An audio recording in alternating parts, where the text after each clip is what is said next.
एक प्रश्न पूछने के लिए दोबारा मैं आया। पहले देखो आपकी तबीयत कुछ नादुरुस्त थी, तो गौ माता इतनी पूजनीय है, ठाकुर जी ने पूजा की, माता जी ने पूजा की उसकी, तो कोई भेड़ बकरी ऊंट गद्दा कुछ आवारा दिखता नहीं है। एक गौ माता जहाँ देखो वहाँ आवारा घूम रही है। इसका कारण क्या है? कलयुग में लोगों की स्वार्थ बुद्धि विशेष बढ़ गई है। अर्थ प्रधान बुद्धि हो गई, धर्म प्रधान बुद्धि नहीं हुई। धर्म का ह्रास होने के कारण जो हमारा धर्म का मूर्तिमान स्वरूप गौ है, उसका तिरस्कार हो रहा है। आप संत बड़े बड़े महापुरुषों ने बड़ी बड़ी गौशालाएं खोल करके आदर पूर्वक गौओं की सेवा कर रहे हैं। आज वासना, धन की वासना, भोगों की बढ़ गई, धर्म की हट गई, इसलिए अब घरों में भैंस रखते हैं क्योंकि महंगा दूध जाता है। और गाय कम दूध देती है, पर वो धर्म की स्थापना करती है, वो घर का मंगल करती है, घर के विघ्नों का नाश करती है, ये उनको पता नहीं है। क्योंकि धर्म का ह्रास होता चला जा रहा है। कलयुग स्वार्थ बुद्धि बढ़ा रहा है। कलयुग में धन की बुद्धि बढ़ रही, धर्म की बुद्धि नहीं।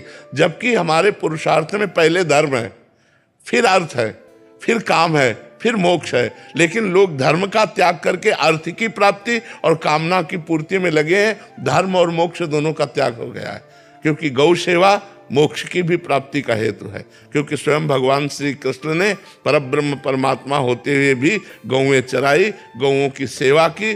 गौओं का दुग्ध जो है वो हमारे हविष्यान्न में आता है, यज्ञ की पूर्ति होती है, देवता प्रसन्न होते हैं और सारे विघ्नों का नाश होता है। स्वयं भगवान के श्री अंगों में गौ का गोबर लगाकर और गौ की पूंछ से निर्विघ्नता का प्रमाण दिया जाता था। तो ये गृहस्थ लोग जो आज दुखी अशांत, भाई भाई में झगड़ा, पूरे घर में अशांति छाई, उसका कारण यही है, धर्म का लोप हो जाना। अगर एक गाय, एक बछड़ा, आंगन में बछड़ा कूद रहा है और गाय के गोबर से लिपा हुआ आंगन है और गौ के दूध से भगवान का भोग लग रहा है, तो सारे विघ्न नष्ट हो रहे हैं। लोग जान नहीं पा रहे हैं, लोगों की स्वार्थ बुद्धि हो रही महाराज, इसलिए हमारी गौओं की दुर्दशा हो रही है। तो आशीर्वाद दीजिए कि क्या इसके लिए अभी कि हर बड़े बड़े नगर और गांव में सार्वजनिक गौशाला हो, जिसमें ये जो हमारी गौएं इधर उधर भटक रही हैं, जो गौओं की सेवा नहीं कर पा रहे हैं स्वार्थवशात, वो उस गौशाला में दें।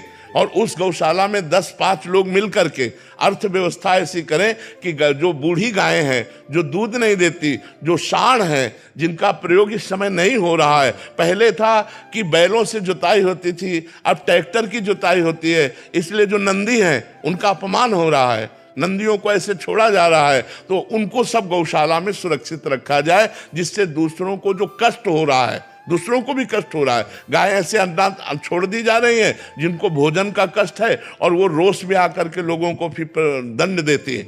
अगर छोटी छोटी गौशालाएं हर नगर में हो तो हमारी गौएं सुरक्षित हो जाएं, हमारी गौओं की सेवा हो जाए, तो हमारा राष्ट्र सुरक्षित हो जाए, राष्ट्र में विघ्न आना बंद हो जाए यदि गौएं सुरक्षित हो जाएं। जहाँ गौएं कटती हैं, जहाँ गौओं का निरादर होता है, वो राष्ट्र दुख से युक्त होता है। कभी अतिवृष्टि, कभी अनावृष्टि, नाना प्रकार की प्राकृतिक आपदाएं उस राष्ट्र को दुख देती रहती हैं। ऐसा चाहे जहाँ भी हो, तो जहाँ गौ हत्या होगी, जहाँ गौओं का अनादर होगा, वहाँ दैवी आपदा जरूर, उस प्रकृति वहाँ की कष्ट देगी उसको। गौ धर्म स्वरूपा है।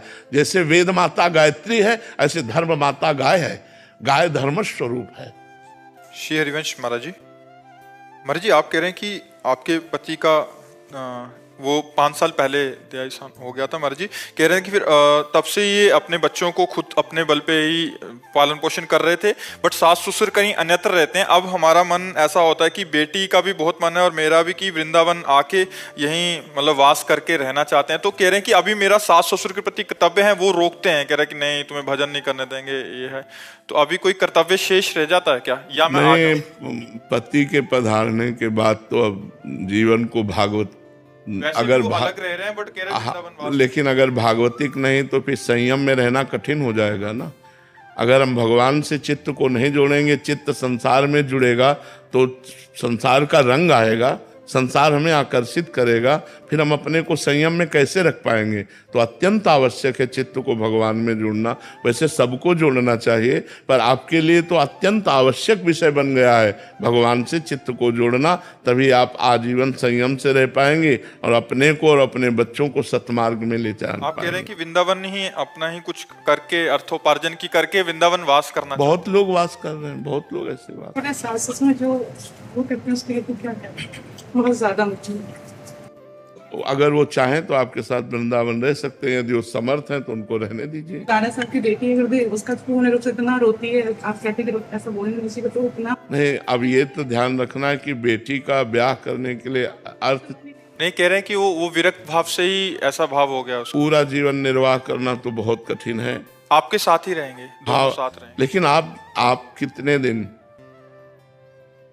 पूरा जीवन निर्वाह करना बहुत कठिन है। बहुत सोच समझकर विरक्त मार्ग में कदम रखना चाहिए। ये हम इसलिए कह रहे हैं कि पूरा जीवन इस मार्ग में चले हैं। पूरा जीवन निर्वाह करके निष्कलंक निर्वाह करना बहुत कठिन है।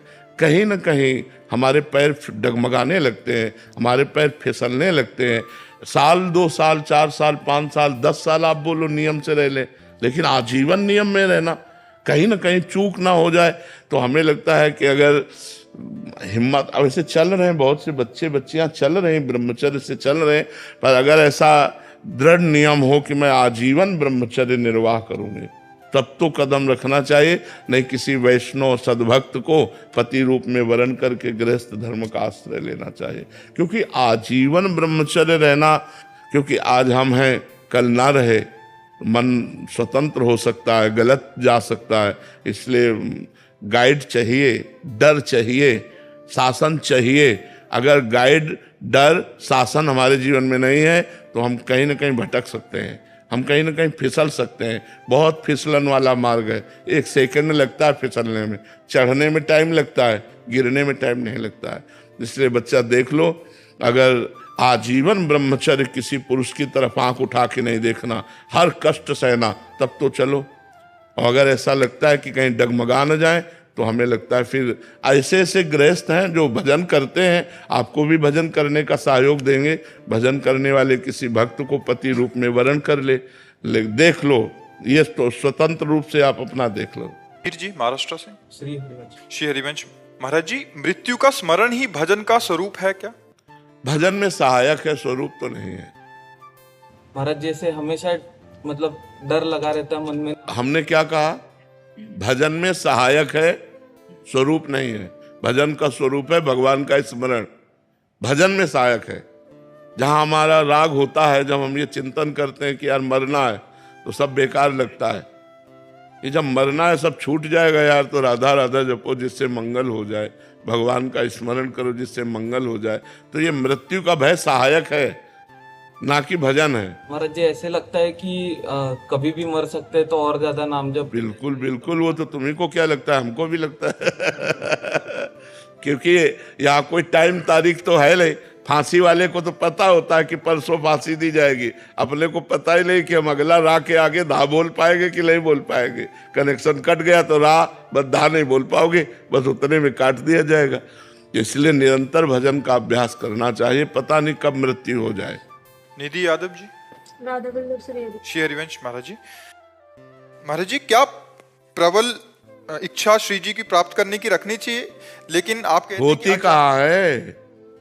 श्री जी की प्राप्ति की प्रबल इच्छा होती कहाँ है? कोई करने से है क्या? ये भजन से इच्छा होती है। नहीं, भोगों की प्रबल इच्छा होती, श्री जी की प्राप्ति की इच्छा नहीं होती। भोगेश्वर प्रसक्ता नाम तयापहत चेतसाम व्यवसायत्मिका बुद्धि समाधो न विधीयते। जिसका चित्त भोग और ऐश्वर्य ने अपहरित कर लिया है, वो परमात्मा प्राप्ति की इच्छा ही नहीं कर सकता। श्री जी मिल जाए, ये इच्छा हो जाए तो बहुत बड़ी मंजिल तय हो गई। अब उसी इच्छा में तो रोना तड़पना आता है, उसी इच्छा में तो व्याकुलता पैदा होती है। तो श्री जी के मिलन की इच्छा किसको है? बातें चाहे हृदय से कोई भी बनाओ, मिलने की इच्छा नहीं। जिसके मिलन की इच्छा आ गई वो तो बहुत ऊंचाई पर चढ़ चुका है। भगवत प्राप्ति की लालसा जिसके अंदर जागृत हो गई, वो बहुत ऊंचाई पर चढ़ चुका है, और उसको कोई गिरा नहीं सकता। तो हमारी क्या होती है? चलते तो भगवत मार्ग में, लेकिन इच्छाएं भोगों की होती है, इच्छाएं मान प्रतिष्ठा की होती है, इच्छाएं संसार की होती है, तभी श्री जी नहीं मिलती। अगर श्री जी के मिलन की इच्छा प्रबल हो गई तब तो श्री जी कहीं बाहर थोड़ी, हमारे हृदय में नारायण या गौर श्याम को हृदय निकुंज बसइए, हो तो यही हृदय रूपी निकुंज में विहार कर रहे हैं। पर्दा हटा, वो नित्य विहार का दर्शन होने लगा। एक कृष्ण हजारों गोपियां, पर हर एक गोपी का अपना था कृष्ण। हाँ बिल्कुल ठीक है। एक प्रेमानंद लाखों भक्त, हर एक भक्त का अपना प्रेमानंद। ये तो अलग अलग अनुभव की बात है। हो संसारी या साधु संत, सबको यहां लगता अपना ज्ञान अल्प। तेरी चौखट पर जिसने शीश झुकाया, राधा रानी ने अपना बनाया। धन्य भाग आज हमारे प्रेमानंद रूप में प्रत्यक्ष शिव दुलार।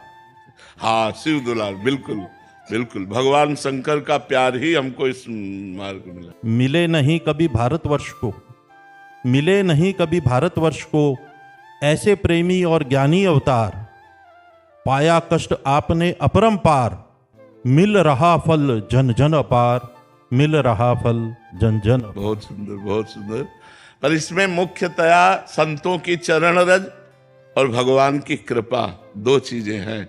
संतों की बचपन से चरण रज मिली और भगवान की कृपा, तो वही मूकम करोति वाचालम पंगुम लंघयते गिरिम यत कृपा तमहम वंदे परमानंद माधवम। वो कृपा सिंधु भगवान जिस पर रीझ जाए और जैसे चाहे वैसे चलाए। बलराम जी उड़ीसा से। राधे राधे महाराज जी। महाराज जी मेरा प्रश्न है कि मुझे क्या करना होगा ताकि दुनिया का कोई भी प्राणी मेरी वजह से कष्ट ना पाए? नाम जप, क्योंकि नाम जप से हृदय पवित्र होगा। पवित्र हृदय से कभी किसी को दुख नहीं होता।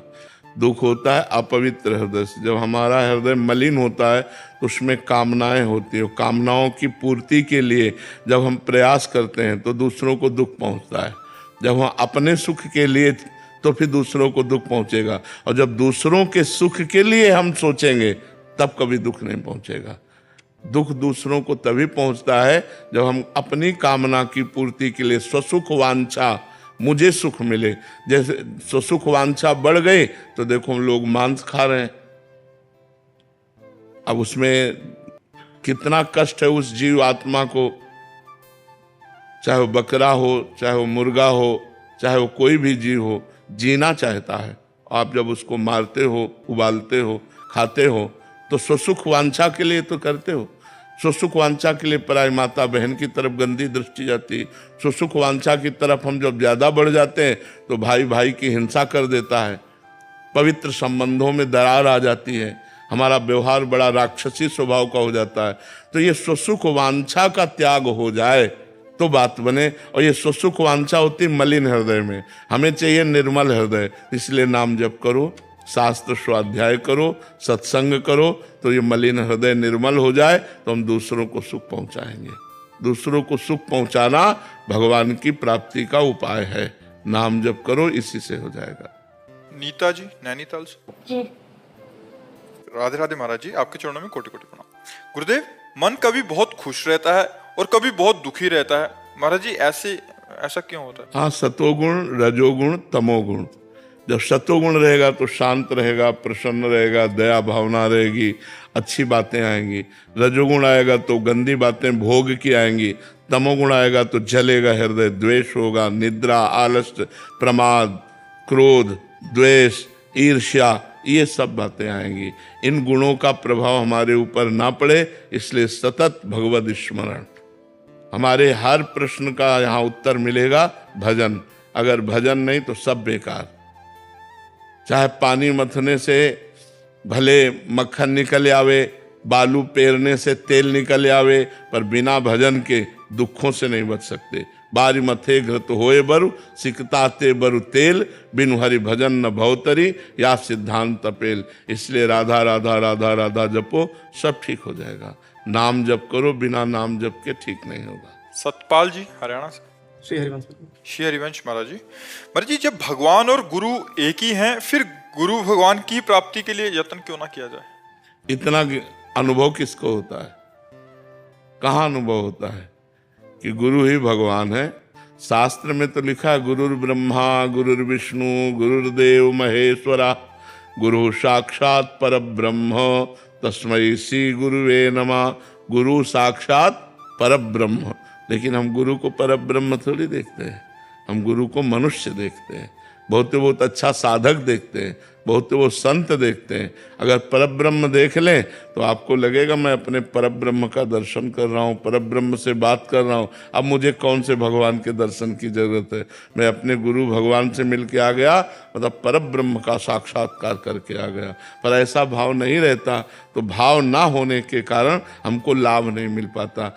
जैसे दुर्योधन भगवान श्री कृष्ण परब्रह्म परमात्मा है, उनसे मिलता था पर उसको आनंद की अनुभूति नहीं होती थी, जलन होती थी, क्योंकि वो भगवान को भगवान नहीं मानता था।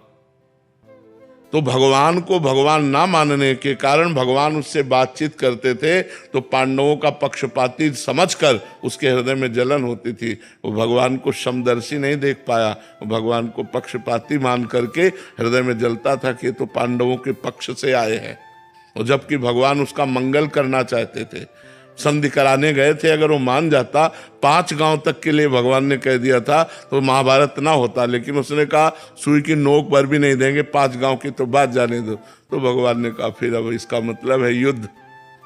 तो भगवान को भगवान ना मानने के कारण उसको सुख नहीं मिला, ऐसे गुरु को भगवान ना मानने के कारण हमको और भगवान के दर्शन की लालसा होती है। यदि हम अपने गुरुदेव में ही परब्रह्म देख लें तो पूर्ण हो जाए। मोक्ष मूलम गुरु कृपा, ध्यान मूलम गुरु मूर्ति, पूजा मूलम गुरु पदम, मंत्र मूलम गुरु वाक्यम, मोक्ष मूलम गुरु कृपा। गुरु कृपा से मोक्ष को प्राप्त हो जाए। प्रियशा जी पंजाब से। राधे राधे महाराज जी। राधे राधे महाराज जी। महाराज जी ये कह रहे हैं कि आगे की पढ़ाई के लिए इनको घर से बाहर जाना पड़ेगा महाराज जी, हॉस्टल आदि में, तो वहाँ एकदम विपरीत माहौल मिलेगा महाराज जी, ऐसे में। हाँ बिल्कुल, अपनी मर्यादा में रहने के लिए आपको सबसे अलग रहना पड़ेगा। अपने को मित्रता करनी है, व्यवहार करना है, लेकिन उनके दुर्गुण, उनकी दुराचार प्रवृत्तियां, उनकी गंदी बातें हमारे जीवन में ना आवे, इतना आपको संभल के रहना पड़ेगा। नहीं तो आज का वातावरण जैसा है वो नशा, व्यभिचार, इसमें ज़्यादा प्रवृत्तियां हैं बच्चों की, लोगों की भी ज़्यादा प्रवृत्तियां। नशा, अब जैसे शराब पीना, सिगरेट पीना, हुक्का पीना, फिर इसके बाद गंदे आचरण करना। उनको बुरा नहीं लगता कि हम कोई बुरे आचरण कर रहे हैं, तो हमें लगता है कि बचना चाहिए। ये नई अवस्था विद्या अध्ययन के लिए है, जीवन को उन्नति में पहुंचाने के लिए। अगर आप अभी से नशा और गंदी बातों में फंस गए तो फिर आगे उन्नति कैसे कर पाएंगे। इसीलिए बच्चे फिर ज़्यादा उन्नति नहीं कर पाते। तो हमें लगता है कि बच्चों को चाहिए नशा न करें और गंदे आचरण न करें, मित्रता करो। मित्रता करना कोई बुरी बात नहीं, लेकिन मित्रता करके बुरे आचरण करना बुरी बात है। अच्छे संबंध रखो। देखो एक घर में भाई बहन रहते हैं, कहाँ परेशानी रहती है।